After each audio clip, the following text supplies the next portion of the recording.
fonctionnement du siège. Le projet de modification de l'organisation des services fédéraux, initié par Nicolas Deloire fin 2011, a bien avancé. L'objectif du projet est d'améliorer la continuité de service, quelle que soit la discipline, et d'améliorer la collaboration entre les élus et les salariés. La répartition des services se fait autour de 3 pôles. Pôle direction et pôle finance et comptabilité, sous l'égide de notre directrice Christelle Poton. Pôle technique et sportif, dirigé par Hervé Lallemand.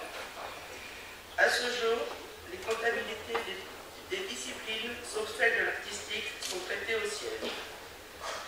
Ce projet de restructuration n'est pas totalement abouti, mais des aménagements, selon les projets de la fédération, seront toujours nécessaires. Il est pour l'instant préférable de stabiliser l'organisation mise en place avant d'aller plus loin.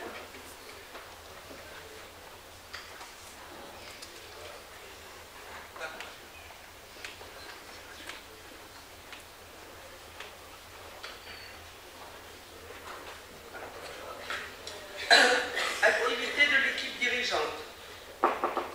Depuis notre élection, nous avons un peu l'impression de vivre ensemble, tant la gestion de la fédération au quotidien, que ce soit sur le plan administratif ou sportif, a amené le président à nous réunir 5 fois en réunion de bureau exécutif, les 17 janvier, 7 et 8 mars, 27 et 28 avril, 21 et 22 septembre, et avant-hier soir, 13 décembre.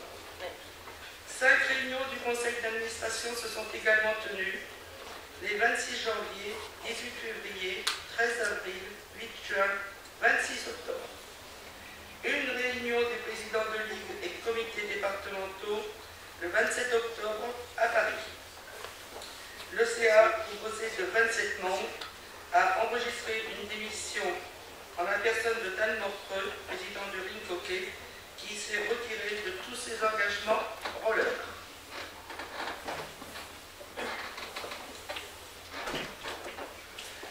Nous allons maintenant nous arrêter quelques instants sur nos clients, que sont nos clubs avec leurs licenciés. Le nombre de clubs est en constante augmentation sur les 5 dernières années. De 753 clubs en 2009, nous sommes passés à 813 en 2013, avec un plus 19 par rapport à la saison dernière. Il n'y a donc pas de ralentissement au niveau des clubs, mais il faut toutefois noter que pour 2012-2013, la majorité des clubs créés concerne la pratique du roller derby. Le nombre de clubs augmente, donc le ratio nombre de clubs par licencié diminue. Les licences. Avec 54 376 licences au 30 juin 2013, l'évolution de la fédération marque le pas.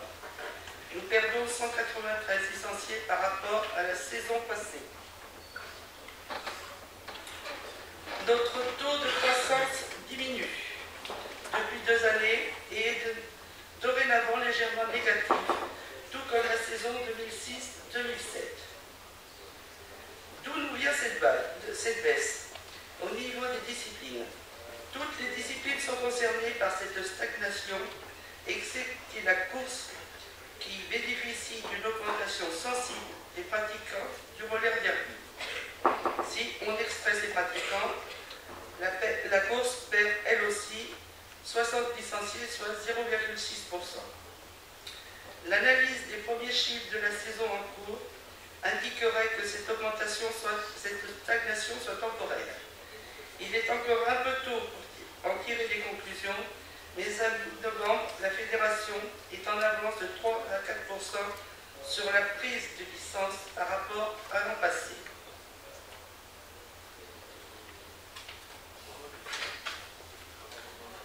En ce qui concerne les nouvelles disciplines, au 25 novembre, nous comptons 25 sections roller derby, représentant 2085 licenciés.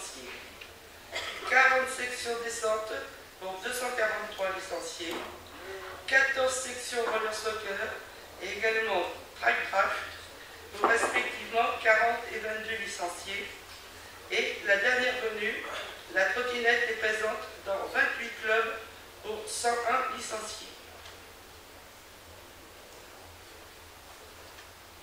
Je terminerai ce couplet sur les licences par l'évolution de la pratique féminine.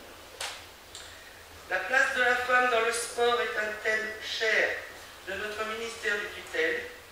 Bien entendu, il est difficile de comparer une discipline artistique avec un sport collectif, mais toutes disciplines confondues, nous avons pour 2013 30 604 hommes pour 23 772 femmes, soit 56% d'hommes pour 44% de femmes. Ce pourcentage est le même sur les 4 dernières années. Pour la création de licences, en moyenne, sur les 4 dernières années, nous obtenons une parité, 50% des licences concernent les femmes, 50% les hommes. Par contre, pour le renouvellement de licences, donc sur la fidélisation de notre public, la parité n'est plus de mise. 40% des licenciés des licences renouvelées concernent les femmes, pour 60% les hommes. Voilà une piste pour le développement. Mais quand on parle femmes et sport, il ne faut pas se limiter aux licenciés. Il serait judicieux de se pencher dans les mois à venir sur la place de la femme dans l'encadrement des clubs, dans les équipes dirigeantes des clubs, comités ou ligues. Concernant le CA de la FFRS, nous ne sommes pas très exemplaires.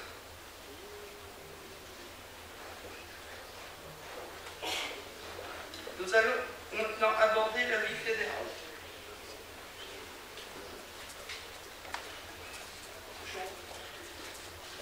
Et l'aide financière au club. En 2012, 24 clubs nouveaux, dont 8 roller derby, ont bénéficié de cette aide de 200 €. L'aide aux ligues et comités départementaux représente 14% de nos ressources propres. J'ai actualisé le chiffre hier. Maintenant, la labellisation. Avec Stéphane, nous menons une réflexion pour de nouveaux critères. L'an dernier, 62 clubs ont été labellisés. La labellisation est faite pour encourager et accompagner les clubs. Les critères mis en place ne reflètent plus la physionomie de nos clubs. Tous les clubs, petits ou grands, doivent avoir la même chance d'obtenir un label. Donc, mise en place d'une réflexion pour de nouveaux critères de labellisation. Les JTR. 47 journées aidées contre 80 l'an dernier. Énorme disparité dans la coordination régionale. Satisfaction manifeste des clubs organisateurs de ces journées. Certaines ligues sont totalement absentes de ce dispositif.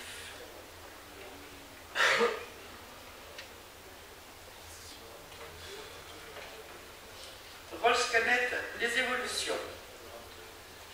Personnalisation des fiches des clubs, intégration des nouvelles disciplines, attestation des effectifs clubs, personnalisation du mot de passe, intégration des joueurs traités dans le module liste, ajout des sanctions disciplinaires, amélioration de la cartographie des clubs du site public.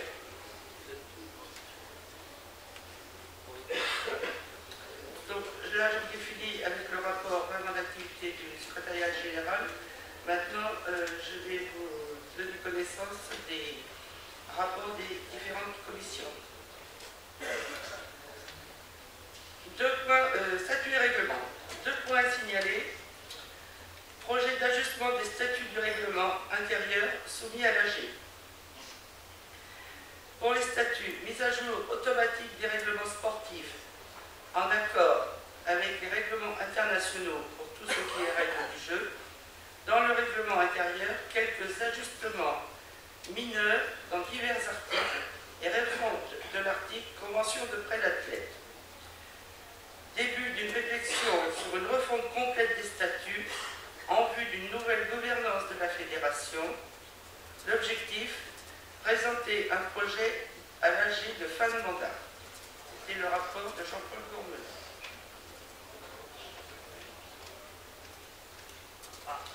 Rapport de la commission équipement.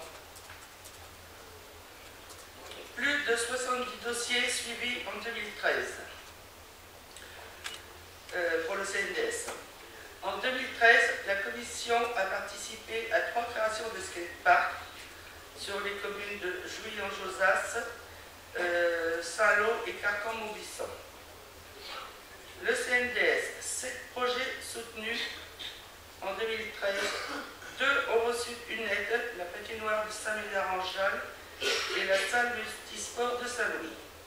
Aucun des 5 projets soutenus en novembre n'a été retenu.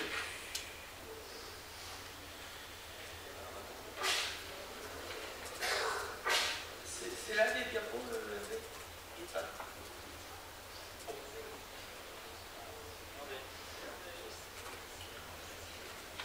Commission équipement des travaux.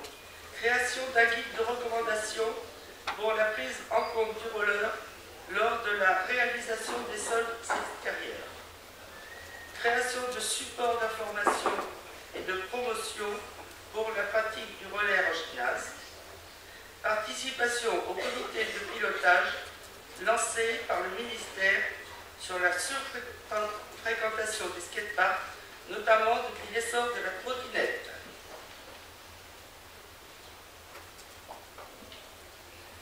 Commission jugement et arbitrage. 1900 arbitres et juges sont affiliés à la FFRS. Avec 1180 arbitres, le roller hockey représente 60% des effectifs.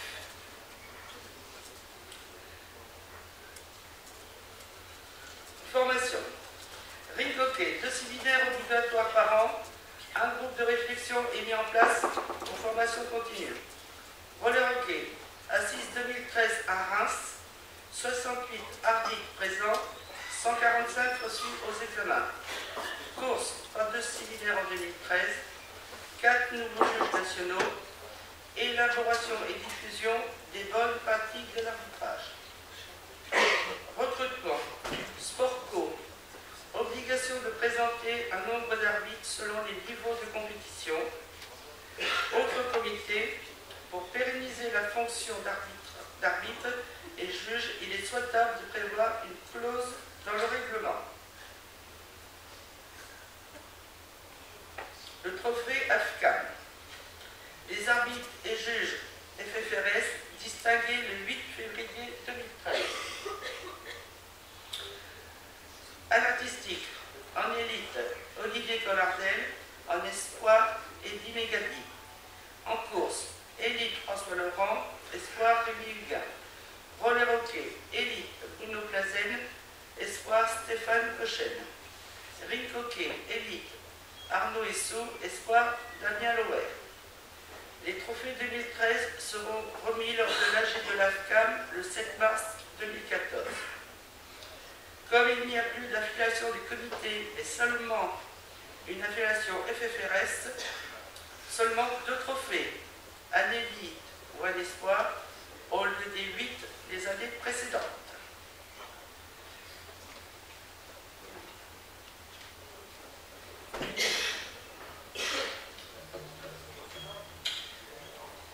Je vais vous lire le rapport de la commission communication. Je ne sais pas si il y a des slides en régie, parce que je n'ai eu que hier matin.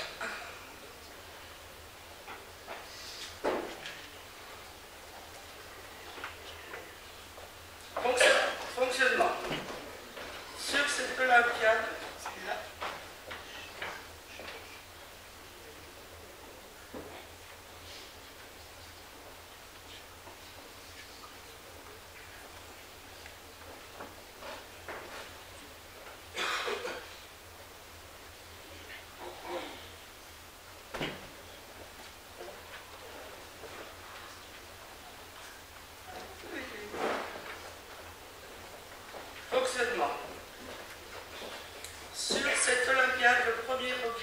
a été de créer une commission comprenant un représentant de chaque discipline. En effet, l'une des priorités est de permettre des échanges réguliers, une fois par an de manière physique, et autant que possible en téléphonie ou visioconférence. Ce fonctionnement a été mis en place et les échanges réguliers sont très enrichissants.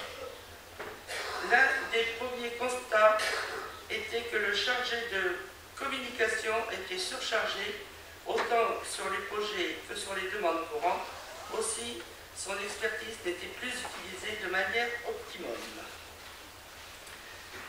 Plusieurs réponses ont été apportées pour pallier à cette situation.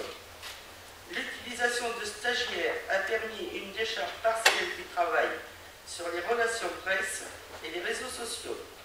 Certains projets ont été délégués à des membres élus de la commission.